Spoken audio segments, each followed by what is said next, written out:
అనుదిన నిత్య జీవపు మాటలు. దేవుని నామానికి మహిమ కలుగునుగాక. దేవుని వాక్యాన్ని చదువుకుందాము. సువార్తను గూర్చి నేను సిగ్గుపడువాడను కాను.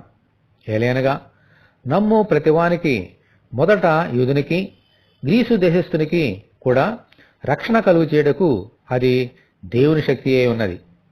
రోమీయులకు రాసిన పత్రిక 1వ అధ్యాయము 16వ వచనం. యేసును గూర్చిన ప్రతి మాట సువార్తే. యేసును గూర్చి గాని సువార్తను గురించి గాని ఏమాత్రమూ సిగ్గుపడక మనమందరము ఆయనకు సాక్షులుగా ఈ లోకంలో జీవించాలి. అవకాశమున్న ప్రతి చోట సువార్తను అందించాలి.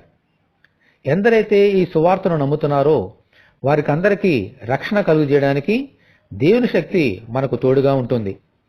ఈ రక్షణలో ఉంటూ ఇతరులను సువార్తలోనికి నడిపించడానికి శక్తిని ప్రసాదించమని మనమందరము దేవుని ప్రార్థన చేసుకుందాము.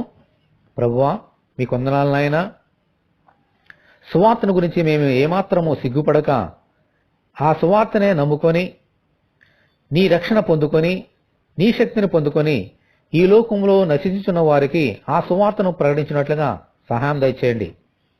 ప్రభువా, ఎందరూ నమ్ముతున్నారో వారందరికీ రక్షణ కలిగజేయడానికి నీ సువార్తలో శక్తి ఉన్నది. ఆ శక్తిని మాకు ఇచ్చి ఆ సువార్త ద్వారా అనేక మందిని నీ వైపు నడిపించడానికి కృప దయచేయమని వేడుకొంచున్నాం. ఈ వాక్యం వింటున్న నీ బిడ్డలందరినీ దీవించమని యేసు అతి పరిశుద్ధమైన నామములో ప్రార్థన చేయుచున్నాము తండ్రి. ఆమెన్. ప్రభు కృప మనకందరికీ తోడేయునుగాక. ఆమెన్. పరిశుద్ధ దేవుని మందిరం.